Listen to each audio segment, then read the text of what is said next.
we have 40 million Kenyans or above. That means 4 million and above have some form of chronic of kidney disease. So it's therefore important that we carry out mass screening of kidney disease. So, as part of the World Kidney Week, the World Kidney Day started in the year 2006, and from then on, it has been celebrated every second Thursday of March every year. And the main purpose is to increase awareness of this very serious disease.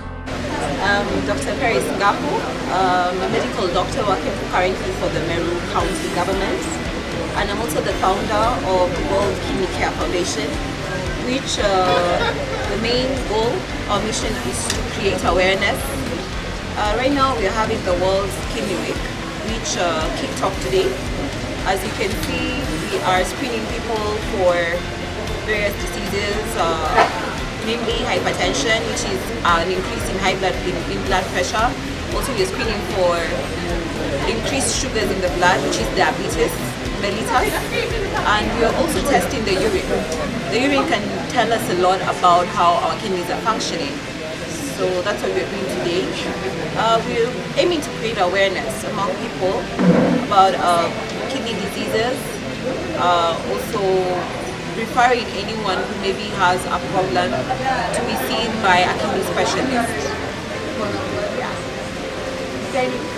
The very important aspect of our activity is screening for kidney disease. Kidney disease is, particularly when I talk of chronic kidney failure, the most common causes of chronic kidney failure include hypertension, include diabetes, include chronic glomerulonephritis, include obstruction of the urinary tract, we call it obstructive uropathy, and problems of hereditary nature. One example is polycystic kidney disease, which is a hereditary disease. So these are the main causes of chronic kidney failure. And you notice that hypertension and diabetes are diseases that can be impacted on by lifestyle. So when you have a situation where you can modify your lifestyle and recognize the presence of kidney disease early, you would be in a position to prevent the rapid progression of kidney disease by appropriate modulation and appropriate treatments that will be availed.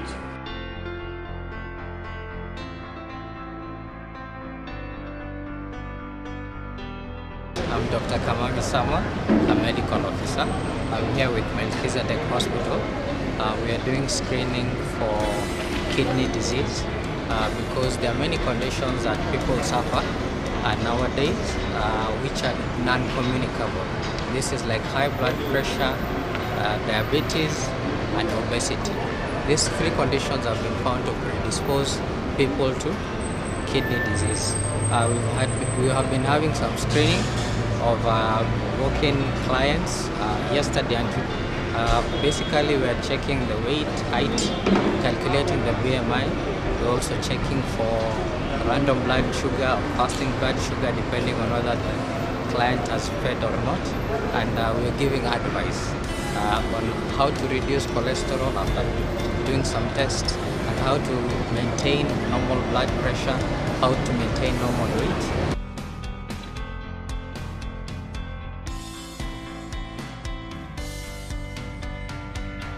My name is Advocacy Muhunya Maina.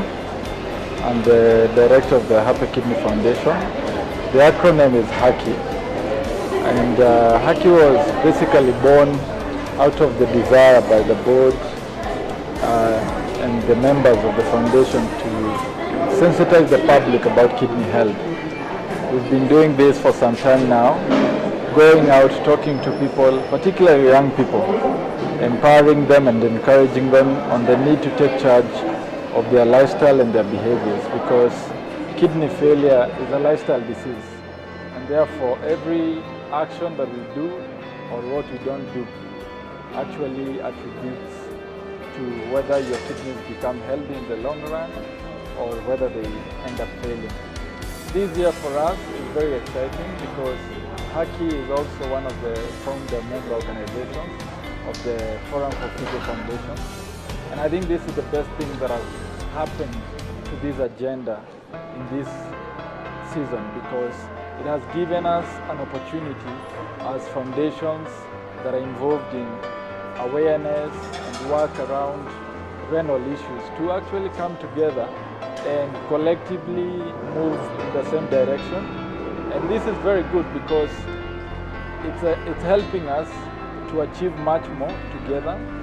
It's enabling us to increase our voice, but most importantly, it will help us to engage in terms of advocacy. And ultimately, the person who is going to benefit is, of course, the patients and the people who are affected on the ground. So, Forum for Figo Foundations is a platform that brings together not only the foundations, but even individuals and physicians and people who are generally passionate about renal issues and advancing or improving the renal sector in Kenya.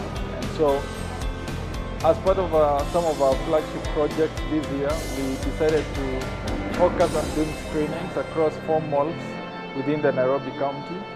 And as you can see, what's been going on in the malls that we've been visiting, unlike the previous years when we've had World Kidney Day, this time round we are able to do much more in addition to the usual World Kidney Day. And so moving forward, this is not only an exciting thing, but something that gives us an opportunity to actually have tangible impact on the ground.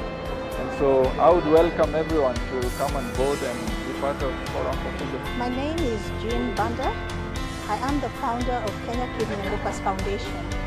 This organization was launched on World Kidney Day in the year 2007. Its main objective is to create awareness on kidney disease and lupus. Lupus and kidney disease are related in that lupus, a disease affecting mainly women, can affect the kidneys, which will lead to them failing, and then one will require dialysis. Kidney failure is a very serious problem in Kenya. The last census conducted showed that we had a population of about 40 million.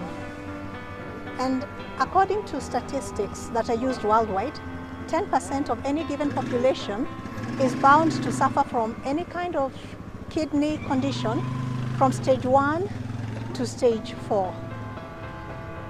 Unfortunately, if we are to look at it realistically, 10% of 40 million means 4 million. 4 million Kenyans are prone to ending up with some form of kidney disease. The seriousness of this is that in Kenya we find that not more than 600 people are able to access the treatment for end-stage kidney failure, dialysis. Out of all of this, we find that the majority do dialysis at the Kenyatta National Hospital, which has about 357 patients. The last time data was collected last year. What then happens to the remainder of the 4 million? It is through these awareness campaigns that we are able to help people get diagnosed early in partnership with the doctors that we do work with. Once they're diagnosed early, there is hope that they may be treated. If it's gone too far, then end-stage kidney failure can still be prolonged. It is for this reason that every year we do hold awareness campaigns. We are urging the public to come and get tested. We are testing for blood sugar, blood pressure, body mass index, all because we find that high blood pressure, diabetes, and obesity are contributing factors to end-stage kidney failure. And the rural folk are also very disadvantaged because we find that most of the dialysis units are found in major towns. This is not only in Kenya, but studies have shown that even in some of the developed countries, the rural regions do not really have adequate dialysis, but they're able to have peritoneal dialysis. At this juncture, I would like to urge the policymakers to consider at least covering dialysis fully, because it is very expensive and it is a life-saving kind of treatment. Without dialysis, the patient then has no life at all, because death is going to be inevitable. We also find that transplant is the best treatment option that is available for those people who suffer from end-stage kidney failure. However, we find that few people are able to donate organs because of a lot of misconceptions. We would also like to create awareness on organ donation. We urge those who have family members suffering from end-stage kidney failure and needing a kidney to kindly consider giving them a second chance in life through kidney transplantation. If it was not for a transplant, I would not be here. So I would urge people to consider this and know that it is a very safe procedure. We have good doctors in Kenya. They're able to carry out the kidney transplant, and the country at large will be able to generate revenue through this exercise.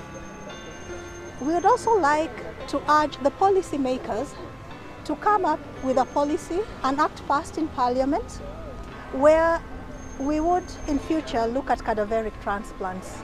At the moment, I know it may be difficult because of the logistics, where when people are brain dead, they can sign somewhere and say that, yes, my organs can be used to prolong life.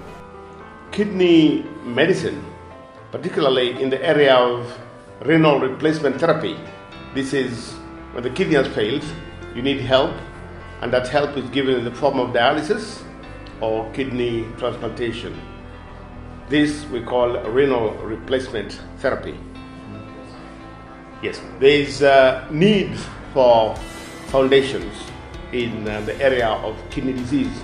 The reason for this is that it is an extremely expensive mode of treatment, and to me, indeed, it is the most expensive outpatient treatment that I know of. The need for foundations then becomes very important, because in my journeys all over the world, in many parts of the world, there are strong foundations that help patients and help in the provision of facilities for treatments in many parts of the world. We have examples like in the Far East, in Thailand, in Sri Lanka, in Turkey, in Egypt, in Brazil. There are many countries in the world with very strong foundations that do a lot to help patients. These are national foundations, and they work as one, and they work to help the kidney situation. Where treatment is too expensive for certain members of the population, they help out. Where countries that are fairly rich and are able to provide free service, they still assist the patients in terms of effective management of their conditions. So foundations are extremely important in the area of kidney disease. In Kenya, we have many foundations that have been set up by individuals because of their philanthropy and the needs they realized of helping patients with kidney disease.